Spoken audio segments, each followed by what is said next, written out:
Eu estou desenvolvendo um tema aqui na igreja chamado Redescobrindo o Prazer de uma Vida em Comunidade. E esta mensagem eu dividi ela em 3 partes. A primeira parte eu preguei hoje pela manhã e ela teve como título: Mude a sua perspectiva em relação à igreja do Senhor Jesus. Você que está nutrindo algum ressentimento, alguma crítica, alguns questionamentos em relação à igreja, mude a sua perspectiva, como, em primeiro lugar, olhando para Jesus, que é o dono da igreja. Em segundo lugar, olhando para dentro, olhando para a própria igreja, porque quando nós olhamos para Jesus, depois a olhar para a igreja, nós enxergamos um hospital, não um hospital comum, mas um hospital de guerra, onde o menos ferido cuida dos mais feridos. Mude a sua perspectiva em relação à igreja de Jesus, olhando para cima, olhando para dentro e olhando para fora, porque toda vez que nós olhamos para fora, nós vamos enxergar que os nossos problemas não são nada. Os problemas deste mundo são muito maiores do que os nossos. Este mundo jaz do maligno. As pessoas que vivem neste mundo, elas estão indo para o inferno a passos largos. Então os nossos problemas estruturais, problemas de relacionamento, não passa de vaidade nossa, porque este mundo está morrendo e nós precisamos olhar para fora. Mude a sua perspectiva em relação à igreja, redescobrindo o prazer da vida em comunidade. A segunda parte dessa mensagem eu vou pregar hoje à noite, e ela terá como título: participe daquilo que Deus está fazendo, não solte a corda. E a terceira parte dessa mensagem eu vou pregar domingo que vem pela manhã, e terá como título: alcançando além das paredes. Se você não assistiu a mensagem de hoje pela manhã, assista. Semana que vem participe do culto, porque eu tenho certeza que da mesma forma como Deus falou comigo, Ele também vai falar com você. Então, para esse tema, redescobrindo o prazer de uma vida em comunidade, participe o que Deus está fazendo, não solte a corda.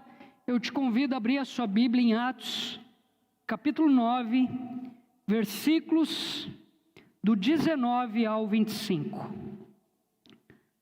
Atos, capítulo 9, versículos do 19 ao 25.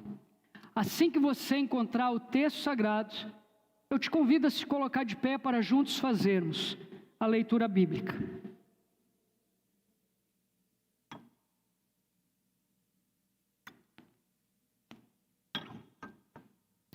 Assim diz a palavra do bom Deus. Saulo passou vários dias com os discípulos em Damasco.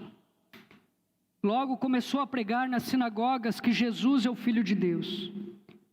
Todos os que ouviam ficavam perplexos e perguntavam: não é ele o homem que procurava destruir em Jerusalém aqueles que invocam este nome?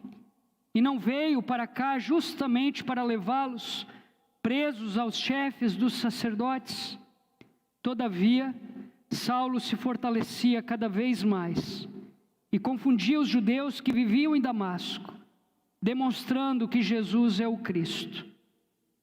Decorrido muitos dias, os judeus decidiram de comum acordo matá-lo, mas Saulo ficou sabendo do plano deles. Dia e noite eles vigiavam as portas da cidade a fim de matá-lo, mas os seus discípulos o levaram de noite e o fizeram descer num cesto, através de uma abertura na muralha. Até aqui, vamos orar? Senhor Deus, muito obrigado pela tua boa palavra, pelos teus bons conselhos. Que o Senhor possa falar à tua igreja nessa noite, da mesma forma como o Senhor falou comigo no decorrer da semana, Deus. que a Tua palavra possa ensinar, que a Tua palavra possa repreender, que a Tua palavra possa corrigir, que a Tua palavra possa instruir-nos no caminho que nós devemos andar, Deus. Então nos abençoe, Senhor, com a Tua palavra, em nome de Jesus, amém, amém. Podem se assentar. Participe do que Deus está fazendo, não solte a corda. Nós bem sabemos que a corda ela tem várias utilidades, e nas mãos de um brasileiro, estas utilidades elas acabam se duplicando, se triplicando, porque brasileiro é muito criativo. Essa semana eu estava em uma das redes sociais e eu vi uma cena que eu comecei a rir sozinho, onde o título era "Agora a NASA vem". Um rapaz pegou um ventilador, beliche, não tinha ar-condicionado a casa, ele pegou um ventilador, botou uma calça no ventilador e com uma perna ele jogou para a cama de cima, outra perna para a cama de baixo, tudo resolvido. Então, brasileiro é criativo. Nas mãos de um brasileiro, a corda ganha inúmeras utilidades. Mas eu não estou aqui para falar das utilidades de uma corda. Apenas vou mencionar duas aqui, que vão nos ajudar a entender melhor o texto sagrado. E a primeira utilidade que eu gostaria de mencionar aqui é a utilidade de imobilizar um ser humano, imobilizar um animal. Quando eu era criança, eu morava no interior e eu amava laçar.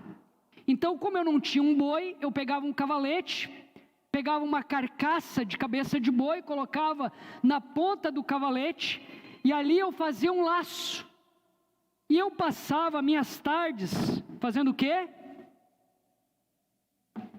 Laçando. A corda serve para isso. E outra utilidade da corda que eu gostaria de mencionar aqui é de ajudar alguém. Alguns anos atrás, a Central Jovem fez uma viagem lá para Três Coroas, onde nós descemos aquele rio de bote.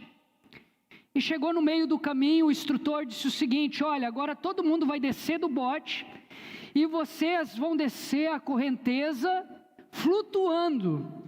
E quando chegar em determinado ponto, eu estarei com uma corda lá na margem e eu vou jogar para o primeiro da fila, porque vocês vão fazer trenzinho, um segurando no colete do amiguinho, e eu vou puxar o primeiro da fila. Quando eu puxar o primeiro da fila, todo mundo vai vir junto, todo mundo vai estar a salvo.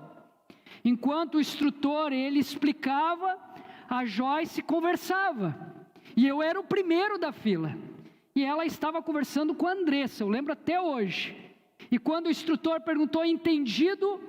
Eu disse, sim. Joyce, tu entendeu? Ela disse, só vai que eu entendi. A primeira coisa que a Joyce fez foi o quê? Soltar o meu colete. A primeira coisa que a Andressa fez, sabe o que foi? Soltar o colete da Joyce. Todo mundo soltou o colete, e ali então eu comecei a ficar desesperado, porque eu vi as pessoas indo para a margem, e eu não conseguia alcançar a margem. Eu olhava para trás, a minha esposa estava cada vez mais se distanciando, e o instrutor jogando a corda para a Joyce, nada, jogando a corda e nada, e daqui a pouco a Joyce pegou a corda, e ele puxou, e ela só deu um grito, ai! Ela chegou na margem, mas chegou com o dedo quebrado. A corda ela serve para imobilizar, a corda ela também pode servir para salvar. E se você for observar uma corda, ela tem duas pontas. De um lado fica o caçador, do outro lado fica a caça. De um lado fica aquele que presta socorro, de outro lado fica aquele que está sendo socorrido, e assim também funciona com o reino de Deus. De um lado fica o suporte, de outro lado fica aquele que está na linha de frente, na batalha. E a pergunta que eu te faço nessa noite é: como está o teu envolvimento com aquilo que Deus está fazendo? De que lado da corda você está? Você está do lado do suporte ou você está do lado da linha de frente? De que lado da corda você está? Se é que você está de um lado. Até que ponto você está disposto a permanecer segurando firme na corda? Até porque todos nós fomos chamados, todos nós fomos vocacionados para contribuir com aquilo que Deus está fazendo. Voltando aqui para o texto, antes de ter um encontro com o Cristo ressurreto, a caminho de Damasco, Paulo, ele usava uma corda para oprimir os crentes. Paulo usava corda para caçar crentes.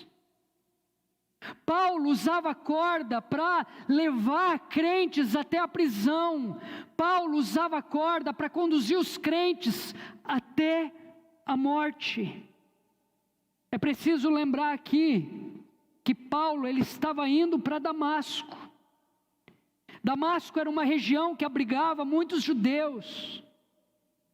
Damasco era um grande centro comercial. Vinha navios de todos os lugares do mundo para Damasco, para fechar negócio nessa cidade.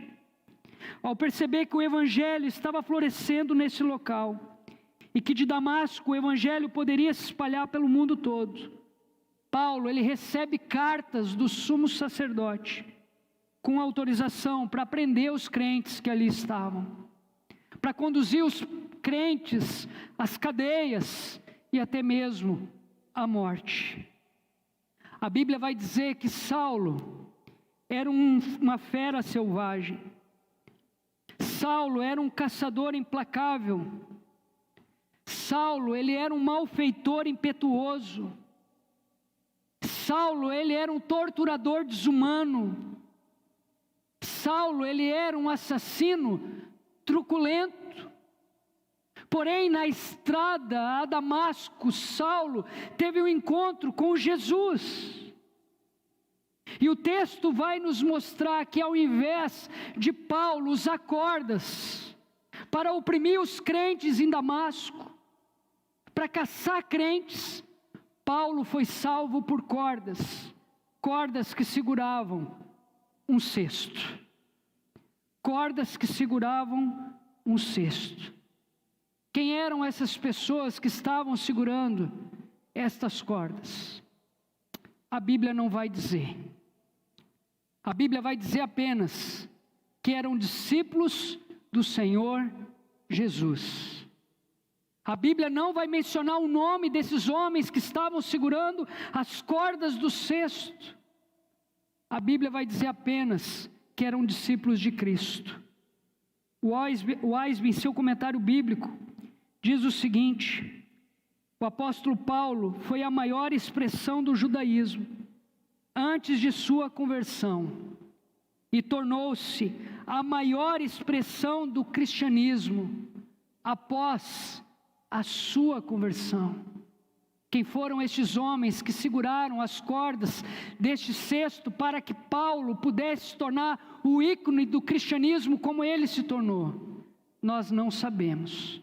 O que nós sabemos é que eles não soltaram as cordas. Tão importante quanto um missionário, um pastor, aquele que está na linha de frente, são aqueles que dão suporte.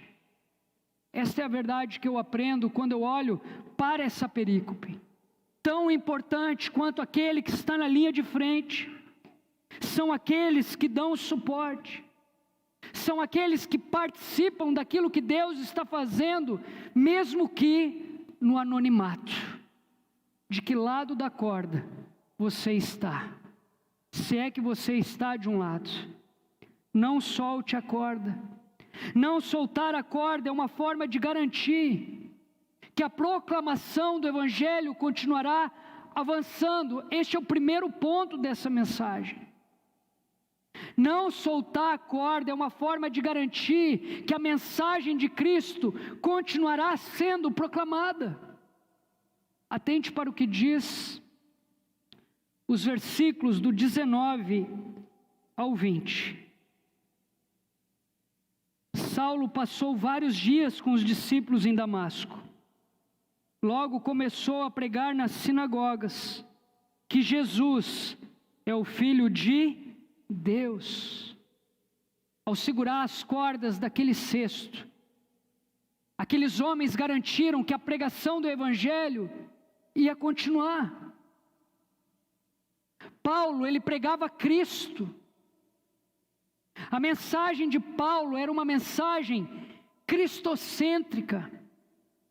John Stott, ele vai dizer que testemunhar não é sinônimo de autobiografia. Testemunhar é falar de Cristo. Quando nós olhamos para as cartas paulinas, nós não vamos enxergar Paulo falando dele mesmo. Nós não vamos enxergar Paulo falando dos seus grandes feitos. Nós vamos enxergar Paulo falando da pessoa de Cristo, da obra de Cristo. Billy Graham vai dizer que a Bíblia não manda pecadores procurar a igreja, e sim a igreja sair em busca de pecadores, através da proclamação do Evangelho. Nós não vamos ver Paulo fazendo um malabarismo para atrair pessoas para a igreja, como está acontecendo hoje em dia. Muitas igrejas estão fazendo malabarismo para atrair as pessoas. Muitas igrejas estão oferecendo água com açúcar para aqueles que estão indo para o inferno, a fim de manter os seus templos lotados. Nós não vamos ver Paulo usando estratégias para fazer carícia no coração do pecador. Nós vamos enxergar Paulo pregando Cristo. Nós vamos enxergar Paulo pregando a obra de Cristo. Nós vamos enxergar Paulo comprometido com a proclamação do Evangelho. Sobre a proclamação do Evangelho, eu posso afirmar aqui que ela é uma ordem, não é um pedido. O próprio Jesus vai dizer: ide por todo mundo e pregai a toda criatura. Por onde você passar, pregue o Evangelho. Nós não precisamos de algo novo para pregar o Evangelho, nós já temos uma ordem. Nós precisamos apenas cumpri-la. E Paulo, ele entendeu bem isso. Tanto é que depois da sua conversão, ele olhou para cima, ele olhou para dentro, mas ele também olhou para fora, a ponto de dizer: isso que eu conheci é grande demais para ficar apenas comigo. Isso que nós experimentamos dentro da igreja é grande demais para ficar entre nós. Nós precisamos proclamar, nós precisamos anunciar, o mundo precisa conhecer essa bela mensagem. Sobre a proclamação do Evangelho, eu também posso afirmar aqui que ela é uma missão intransferível. A única instituição credenciada para pregar o Evangelho de Jesus é a igreja de Jesus. São os crentes, são todos aqueles que um dia assumiram um compromisso com Cristo e também com a igreja de Jesus. Conta-se que quando Jesus terminou sua obra salvadora na terra, isso é uma ilustração, morrendo pelos nossos pecados e ressuscitando para a nossa justificação, ao voltar ao céu para sentar-se no seu trono de glória, um anjo perguntou-lhe: Senhor, tu concluíste tua obra na terra, quem, porém, vai contar essa boa nova para o mundo inteiro? Jesus respondeu-lhe: eu deixei 12 homens preparados para cumprir essa missão. O anjo então redarguiu: mas, Senhor, e se eles falharem? E Jesus respondeu: se eles falharem, eu não tenho outro método. Eu não tenho plano B. Nós somos o método de Deus. Nós somos a ferramenta que Deus escolheu para pregar o Evangelho, como Paulo pregou. E o Evangelho que Paulo pregou era um Evangelho cristocêntrico. Nós não vamos encontrar Paulo endeusando uma instituição. Nós não vamos encontrar Paulo endeusando uma pessoa, a não ser Cristo. sobre a proclamação do Evangelho, ela também exige urgência da nossa parte. Em 1963, quando o presidente John Kennedy dos Estados Unidos ele foi assassinado, mais da metade do mundo ficou sabendo. Já se passaram 2000 anos que Jesus morreu em uma cruz, e mais da metade do mundo ainda não sabe. Ainda não sabe. Em 2008, eu fiz uma viagem missionária para o sertão do Piauí. Eu fui fazer uma operação campo. Chegamos na casa de uma senhora, e ali eu abri a minha Bíblia e disse: olha, você já ouviu falar de Jesus? Aquela senhora olhou para mim e disse: meu filho, eu acabei de chegar aqui na comunidade, eu não conheço ninguém ainda. Eu não conheço a vizinhança. 2008, em território brasileiro, uma pessoa nunca tinha ouvido falar de Jesus. Não podemos calar a nossa voz. Precisamos ganhar essa geração em nossa geração. Senão será tarde demais. Se nós não ganharmos essa geração, se você não ganhar os teus filhos para Cristo, se você não ganhar os teus netos para Cristo, se você não ganhar os teus vizinhos para Cristo, pode ser tarde demais. Semana passada, Maria Antônia, minha filha, fez um cálculo. Ela disse: pai, em 2100 eu acho que eu posso estar viva até lá. Eu digo: sim, pode estar, mas eu e a Joyce provavelmente nós não estaremos. Se eu não ganhar as pessoas de hoje para Cristo, amanhã pode ser tarde demais. Paul Washer vai dizer que nossa geração prefere entreter os pecadores a chamá-los ao arrependimento. Prefere mantê-los sorrindo, caminhando para o inferno, para a morte, do que levá-los ao choro do arrependimento para a vida. As pregações atuais muitas vezes são palestras motivacionais, ao invés de gerar transformação genuína. Redescobrir o prazer de uma vida em comunidade, em primeiro lugar, é fazer com que a pregação do Evangelho aconteça. Pregue o Evangelho, invista na pregação do Evangelho, compartilhe o Evangelho em suas redes sociais.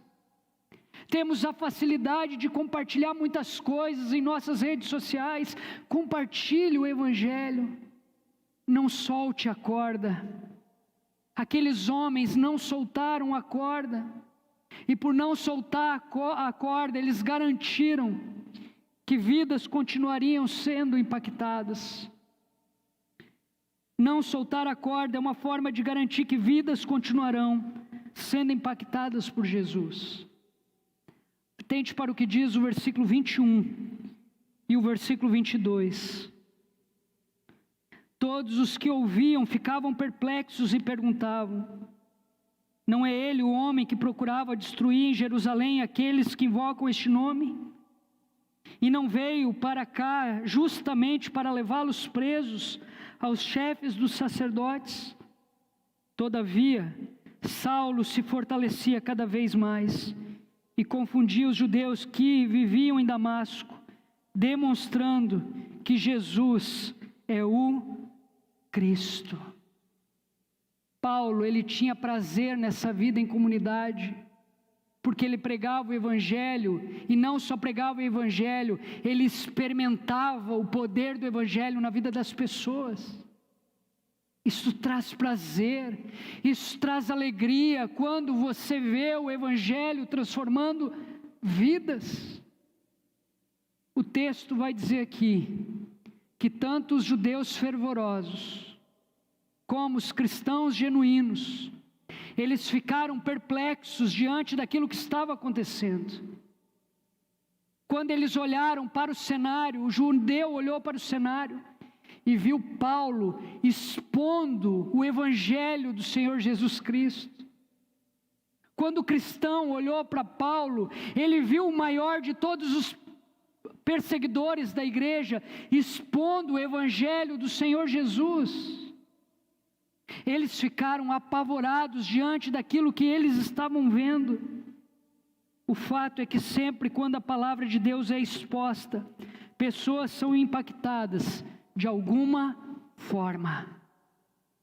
Toda vez que a palavra foi exposta, algo aconteceu, porque ela nunca voltou vazia, ela nunca volta vazia, ela nunca voltará vazia. Vai existir aquele que vai sair da presença de Jesus com seu coração radiante. Deus falou comigo e eu quero viver essa palavra. Vai ter aquele que vai sair da presença de Jesus triste como o jovem rico. Eu ouvi essa palavra e essa palavra não me agradou. O fato é que toda vez que a mensagem pura e simples do Evangelho for pregada, algo vai acontecer, porque a palavra de Deus não volta vazia.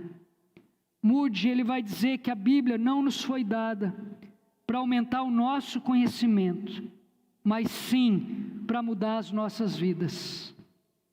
A palavra de Deus não foi nos dada para aumentar o nosso intelecto, mas para transformar vidas. Por isso que a palavra de Deus, ela é tão desafiadora. Ela sempre vai nos desafiar uma resposta. Nesses dias eu estava conversando com um jovem aqui da igreja e ele me perguntou: pastor, por que toda vez que você termina uma mensagem, você pede para as pessoas se colocarem de pé em um dos pontos da tua mensagem, ou melhor, em relação a um dos pontos da tua mensagem? E eu respondi: porque toda vez que a palavra é exposta, Deus espera de nós uma resposta.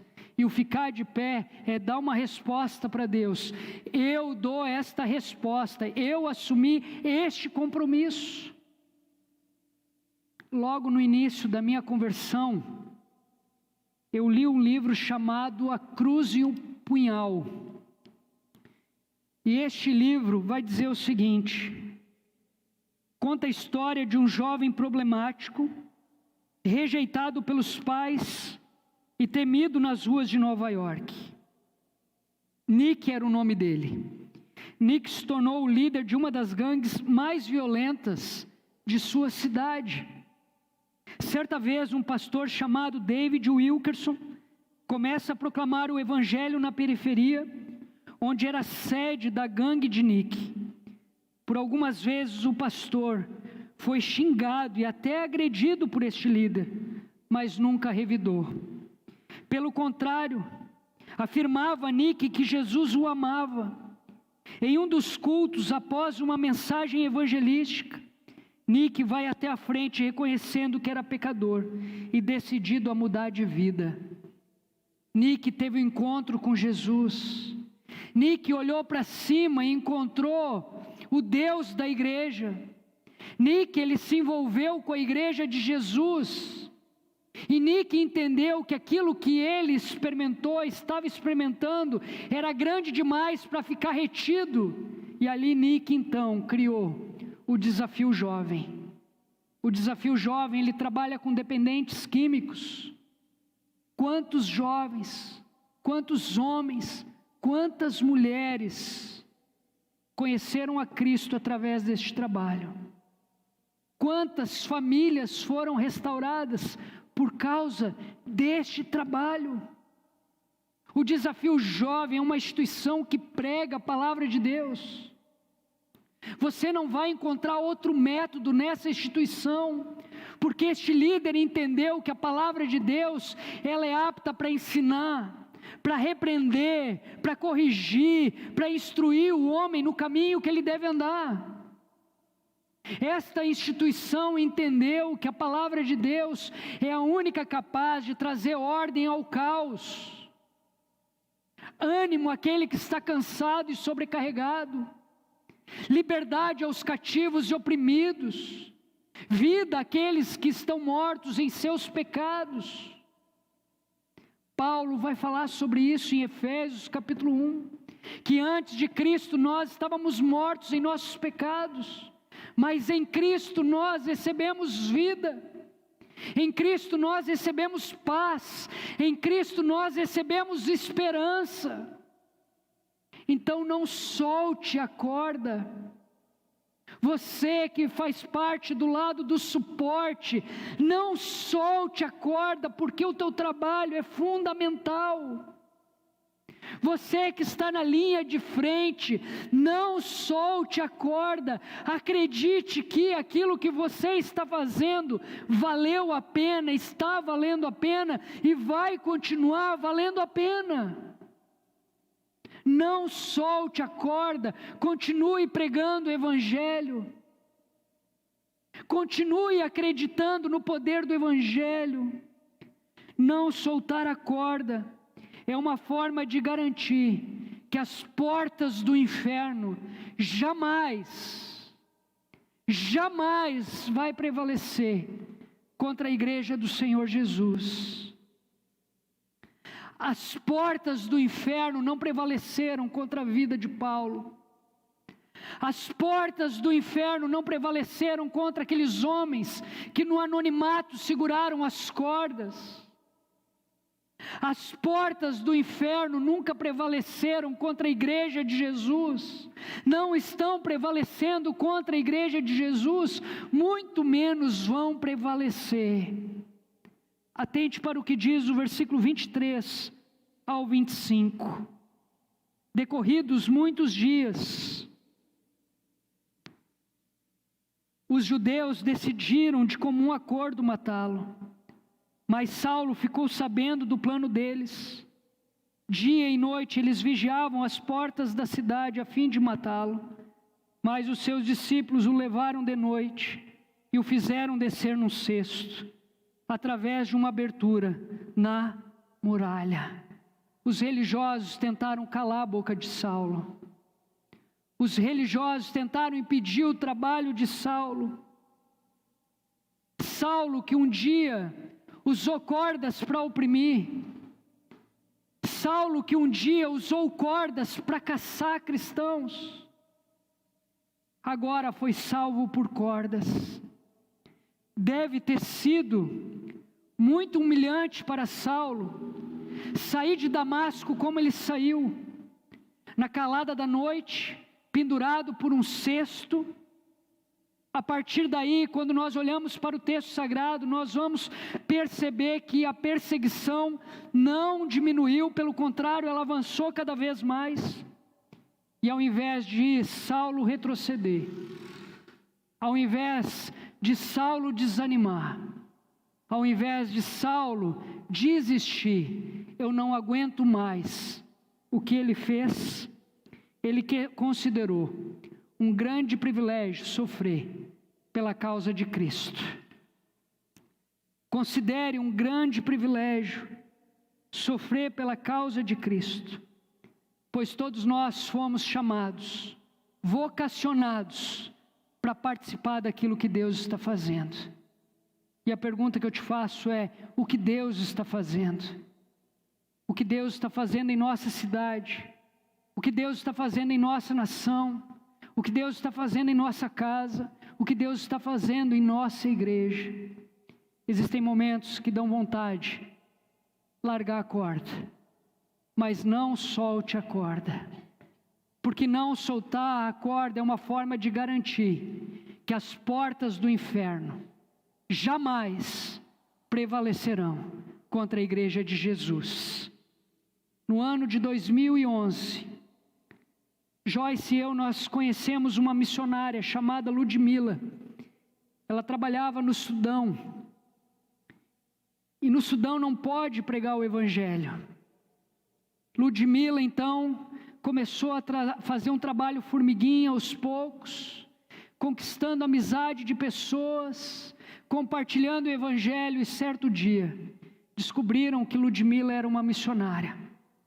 Levaram ela até a delegacia e disseram a ela: ou você vai embora, ou você vai sofrer as consequências daquilo que você está fazendo.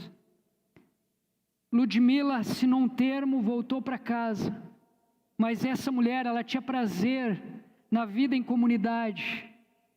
ela entendeu o papel dela naquele lugar, ela entendeu que as portas do inferno jamais vão prevalecer contra a igreja de Jesus. Ela continuou pregando o evangelho.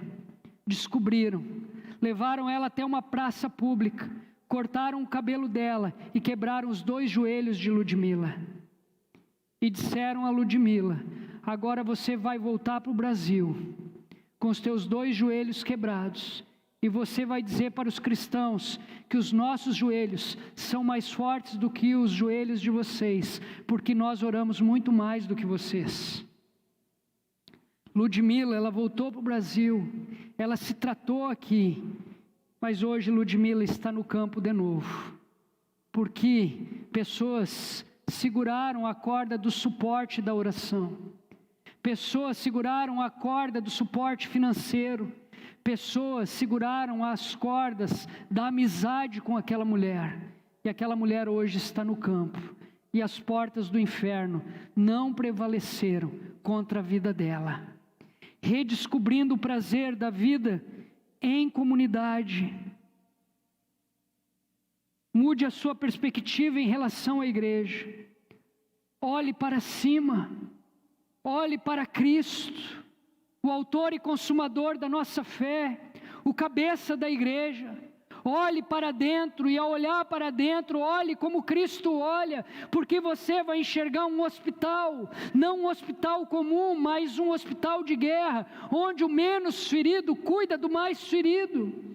Olhe para fora e você vai enxergar que os nossos problemas não são nada perto dos problemas deste mundo. As pessoas que estão lá fora, elas estão em um ambiente onde que jaz do maligno, elas estão indo para o inferno e elas precisam ouvir de Cristo urgentemente. Redescobrindo o prazer da vida em comunidade. Ame a igreja de Jesus, ame essa igreja que Jesus conquistou com seu próprio sangue. Participe daquilo que Deus está fazendo, não solte a corda. Não soltar a corda é uma forma de garantir que a pregação do evangelho vai continuar em meio a um malabarismo que está acontecendo entre as igrejas.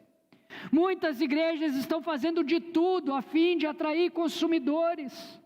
Porém, Mark Dever vai dizer: aquilo que você usar para atrair pessoas para a igreja, você vai precisar usar para o resto da vida para mantê-las. E muitos estão optando fazer coisas que não é o evangelho. Então, ao momento que você segura a corda, você garante que a pregação do evangelho vai continuar.